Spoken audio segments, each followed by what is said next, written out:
You know who it is, the horror flick, Digger Ditch, Super 6, Big Mitch. And I'm kicking in doors with 030s. And I'm bringing 28 101s because we Vegas sons. It's the Chronicles. You in the Meadowlands. Yeah, you in the Meadows, man. You already know what made me. I'm a 530 baby. Bam! You already know. Chrome down a thing, 20-inch. Dangs! Nah, they 22s actually. But anyway, welcome to Vegas Chronicle with the host Big Mitch from Super 6. And today, like any other day, we do what we do. We kick actual factuals. We keep it raw, uncut up over here. No additives, no preservatives, no none of that. But anyway, today I want to talk to y'all about something, man. I answer questions when people, put in the comments. I try to at least, but some of y'all be asking some weird questions, man, and some of that stuff I don't even. But somebody asked me when it came to the penitentiary, who were the top three hand guides? Well, first of all, there's no such thing as no top three hand guides. Because to pick three people and say that they the toughest will be inaccurate on so many fronts because that would only be my opinion. It was so many people in the institutions, many of them, whether it was Indian Springs, Ely, Gene, NNCC, NSP, Love, like whatever.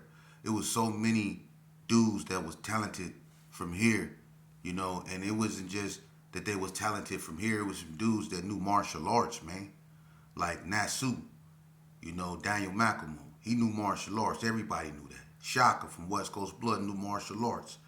TC from Playboys. These cats knew martial arts, and there's a whole bunch of more. There's some dudes up there that can get down, man. So to say, who was the top three, that would be inaccurate because it was so many guys that was in that system, and not just from Nevada, but from all other states that can get down. And all different ethnicities. So that would be a question that's in the eye of the beholder, man. Because to be honest with you, that there's no such thing as no top three, hand guides. But what I can say is that some of the names that stood out when it came to that in institutions were people like, of course, the Stacy McElmores and the Shannon the Cannons. My father, of course, he was the hand god of all gods. The Turpin brothers. Big P. And then you had youngsters that came afterwards like Kenny Mack and Quando. You know what I mean? You had so many dudes: Fat Dad, Commando, Killer Cole. You know what I mean? It was so many dudes. Even little short Greedy. I don't think he, I don't know about just actual handles, but if Greedy hit you, you going to sleep. You know what I mean? Greedy got one hit a quitter. It was so many dudes. Money Green, they get down, man. It was so many dudes. Melly Mel, Bi when he was up there. It was so many dudes, man. It wasn't even funny. Spoonie T, Weeze, all them dudes, man. They got out, man. It was dudes who had names, Kiki, names that stood out. Big Leg, Poon, all these dudes, they got out. It was a bunch of cats from the north, like Super Cat, Young Trey, Coop C. It was so many dudes that got out, Freight Train, Big Wreck. You know what I mean? It was so many dudes, man, that got down. Tony Swanson. It was so many dudes that got down, man. So to say, Super Cat from the States, a gang up, Gene Fisher from the States. I remember Gene Fisher and Psycho Sound from A Trey, 4 Trey Gangster got down in Ely Kitchen. Psycho Sound was a bully. He one of those dudes that thought he just couldn't be touched. And one day I remember early in the morning in the kitchen in Ely Max, right? Him and Gene had some words. Gene is an easy type of easygoing guy. He a cool, he OG. Gene don't get into nothing like that, man. But Gene, he old school. Gene come from here, and Psycho Sam thought he can bully Gene, and he got up in Gene's face, up in that where we served the trays, the little room. He got in Gene Fisher face, man, and Gene Fisher told him get out my face. He wouldn't get out Gene Fisher's face, so Gene went over there and put his tray down because Gene was standing up eating. Gene went over there and put his tray down and said, get in my face again. And before Psycho Sam can get in his face, Gene let off a barrage of just jabs, and he had Psycho Sam sleep on his feet. Gene Fisher wasn't no joke. He mixed them up real fast like Tommy Hearn. Boom! Hit him with about 7 of them, had him sleep, rocking back and forth. He was asleep, for real. So, it's some dudes up there that got hands, man. For real. It's some dudes up there that got hands, man. And I'm going to tell you something, who else had hands, man. And, he didn't like to fight, and he was the coolest dude you'll ever meet. Two-Piece Eddie Ray. I remember one time, look, Vegas Chronicle. Hey, look, at NSP, right? Hey, look, one time, right, I had this OG, his name was Bert, right? Bert was gambling, and Bert cracked the gambling table, right? He cracked him, right? He hit 2 big old bags of groceries, right? He was in the sale house, and Bert was going back to his sale with what he won, right? So Greedy, the one I told you that had the one hit a quarter, you know what I'm saying? I ain't know if I ain't never really seen him just get down. He always still on people that put him to sleep. But on this day, right, he called himself trying to bully Bert, right? Because Bert won all this stuff and he wanted some. So instead of him just coming to Bert like a real homie and just asking for what he want, he basically said, I'm going to start doing this and doing that to you, around here, you know what I'm saying? Because dudes ain't sharing or whatever. He just was in his feeling because he was broke and Bert came up. So him and Bert had words. He grabbed Bert by his shirt. Bert said, Greedy, let me go. He like, nah, and he was like, had his hand balled up like he was going to, hit Bert. And he was like, Greedy, let me go, man. Bert was trying to get to his room. He was going to look out for Greedy, but Greedy wanted his right then and right now. You know what I'm saying? So he had Bert basically by his shirt. Then he was basically telling Bert, I'm going to take everything. So Bert was like, hold on, Greedy, man. And he put the bags down, right? But what Greedy didn't see was Two-Piece. Two-Piece was coming, right? Greedy didn't see him. So when Bert put the bags down, Greedy was like, what you trying to say? What that mean? And Greedy was like threatening to hit him. And Two-Piece came out of nowhere and said, boom, let him go.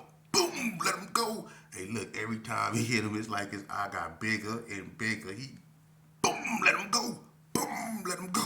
He had Greedy eye fast. Hey, he had Greedy eye fat. Hey, look, Greedy eye was fat. And then look, after he hit him, after Greedy let him go, look, he had Greedy around there walking around with the word. He was around there walking around with the word.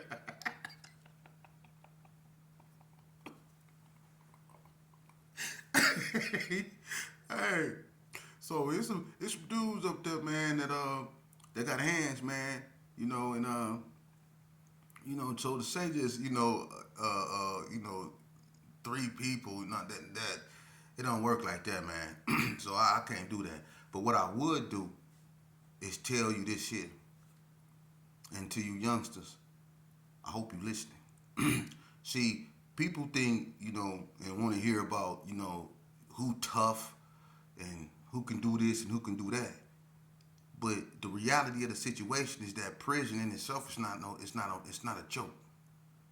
And you can be tough as you want to be. That don't mean nothing. You got some dudes that don't care about none of that. I'm gonna explain something to you. It don't get no tougher than this.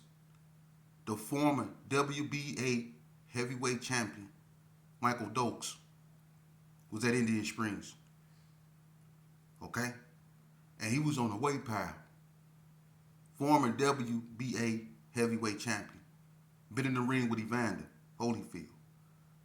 So it don't get too much tougher than this. Okay? But he was locked up. He was on the weight pile at Indian Springs Yard. He got into it with a guy that just came down from Ely, a white guy that was going home. Right? And that guy, that came down from Ely had an Ely mentality. He didn't play. He didn't talk. He didn't do none of that. And the fact that he was going home didn't mean nothing. He still was kind of like in that mindset. So when him and Dokes got into it over the weights, the dude didn't argue with him or nothing. He basically made Mike feel like he just took that, and he left. But when he came back, he caught Mike slipping. Mike was lifting weights, not paying attention, thinking he Michael. I'm Michael Dokes. Ain't nobody gonna do nothing to me. So he was, lifting, doing his thing, and right when he was doing his set, that dude came back and got him, hit him right in the neck. Even he can get touched. So what that tell you? People don't bar that up in them in them institutions, man. So no matter how tough you think you are, you can never be tough enough because it's gonna always be somebody up in there that ain't got nothing to lose that's willing to sign that check, man. For real. And sometimes, see, everybody ain't about this here. Some people don't play. They not gonna play with you. They gonna try to get you out of there. You have to understand that. And you have to understand what you youngsters is really signing up for. Y'all think y'all gonna go up there and be boxing and doing this all the time. No, there's some dudes up there that don't play, And I'm gonna give you another one to show you just how serious this is. And I live with this because, I feel it was my fault that this happened. And I don't normally speak on other people's politics, but this was something I felt I caused. See, I knew this cat. His name was Happy, right? I met him in Elko, and he really from Battle Mountain. He a native. He come from Battle Mountain, and Battle Mountain is a small little town in Nevada. Battle Mountain, And what happened was in Elko, he became real cool with Kiki Loke from Rolling 50s, right? Kiki Loke turned him out. Kiki Loke got Happy claiming Rolling 50s. He a straight native, ain't never been to Vegas, ain't seen Vegas, let alone Vegas Heights. But Kiki got him banging 50s hard. I'm talking about he pushing it. It wasn't that many 50s in Elko as it was. But he didn't turn this native out, got him claiming Rolling 50. So he took it and he went back to Battle Mountain with it. And it was really pushing it out there. So, and every time I ran across him, because he'd been to Elko a few times, he was still really claiming that. Even though he'd never been to Vegas, he was really pushing Rolling 50. So, as time went on, we eventually graduated from going to Elko. I ended up going to Tennessee. Eventually, I made it to the penitentiary. So, I ran into him. In Unit 4 in Northern Nevada Correctional Center. I ran into him in Unit 4. Back in, I think, right after the incident happened with me, when I got into it with the Cali boys, and I was in the medical unit. And, the medical unit had a wing that was also the fish tank, a runoff, And he came through there. And after all, it's been a few years since I seen him. We were actually, juveniles. But when I run into him, I'm thinking he's still a 50. So when I was in the hallway, he called my name, and I didn't really recognize who he was because it had been a minute. He got a few tattoos, around his neck and stuff like that. So I haven't seen him in a minute. But he called my name, and I walked over there to him, and I didn't know who he was. And then when he told me who he was, I was like, "Oh, what up, 50 Crib?" You know what I mean? I was just talking to him, like that. And he was standing next to this little essay, right? And the little essay, I knew he was a Sereno. You know what I mean? But I wasn't paying attention, like that. I wasn't paying attention like that. I didn't know Happy had turned Sereno. I didn't know that. I thought he was still a 50. So when I'm talking to him, I'm like, "Where Kiki at?" And I'm kind of like giggling because, deep down, we both know you ain't really no 50, dude. But you was claiming it hard enough for me to, you was willing to ride for it back then. So I gave you your respect. So I addressed you as a 50. And I'm like, what Kiki at, man? 50 crib? You still a 50? Woo, woo, woo, woo. And the essay sitting there looking at him like confused. So, and he like, when I got the, hollering 50 crib this and 50 crib that and asking about Kiki, and, I tried to give him a hug and all that. That's a no-no when it come to them. It's a no-no. You can't do all that, hugging a Sereno and But I'm thinking he's 50. I'm not knowing he didn't turn into a Sereno. I didn't know that.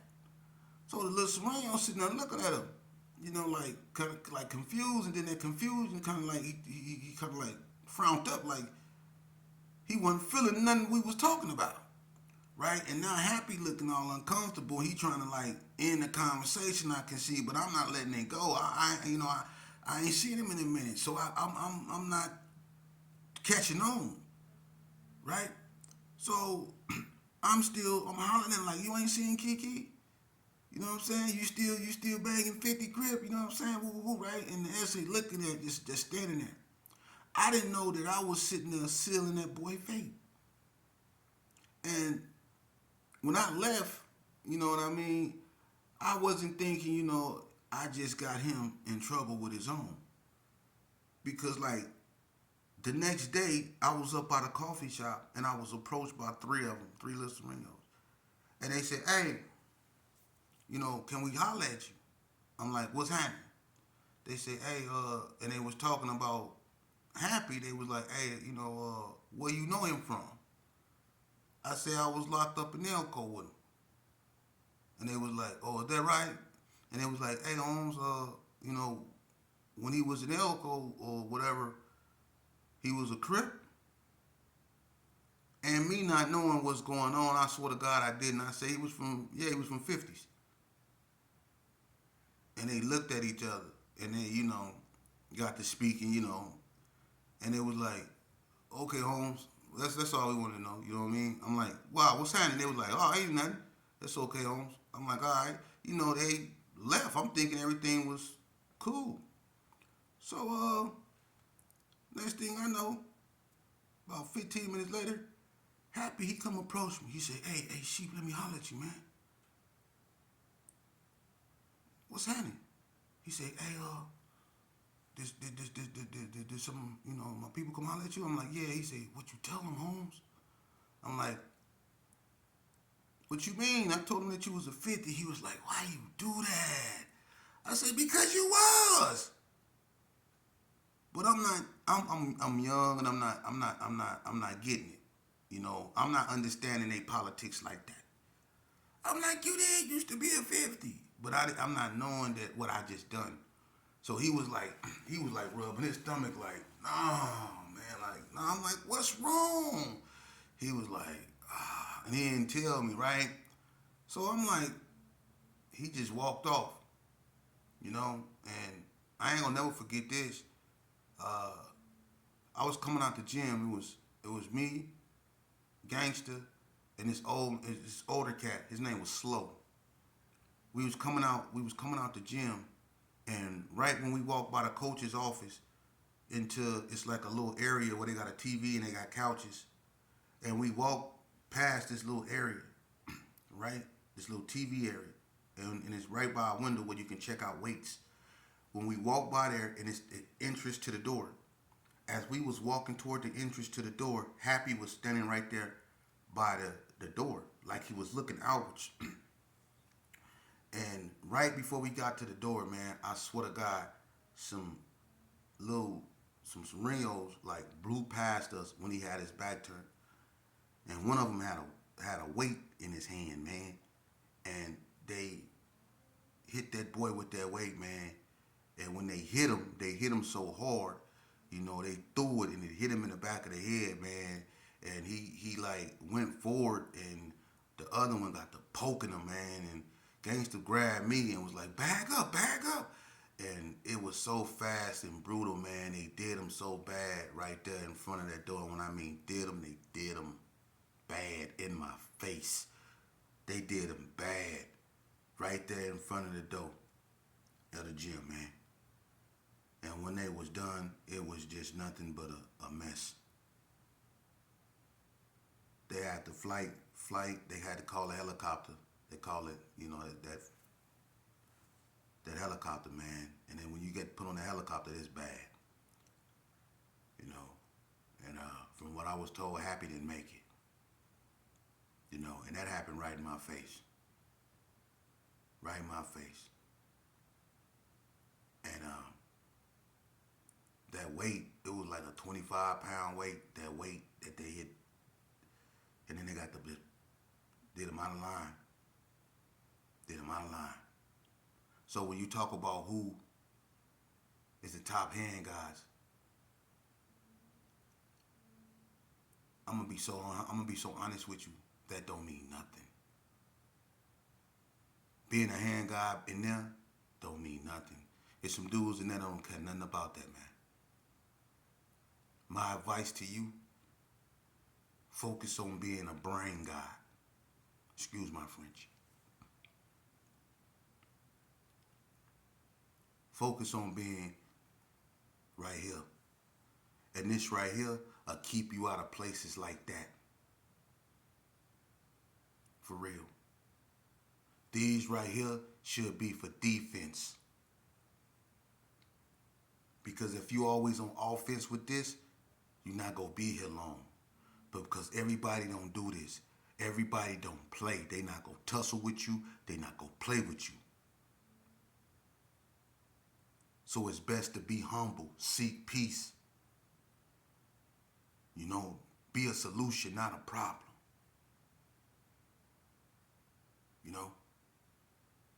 When you hear me speak, or if you listen to my platform, no, I'm never gonna tell you to go do something that I already probably have did, or go do something that's gonna lead you to what I already been. I'm not gonna do that. God left me here, and he left me coherent to tell my story, to help you understand why you're going through what you're going through if you on that road I was on. To bring clarity. To help you understand that it don't make you a less of nothing to be on your own, standing on your own, and thinking with your own mind, making your own decision, being responsible for your own fingerprints. It doesn't make you less of a man. It makes you a man. Because a real man stands on his own. A real man doesn't seek validation from other men. A real man seeks validation through his actions, which he's well aware of. A man seeks validation through his children. A man seeks validation through his significant other. A man seeks validation through himself. Only a man can validate himself. Can't nobody else validate you as a man. Your homeboys can't validate you. I'm going to be honest with you cats. Listen. Real talk.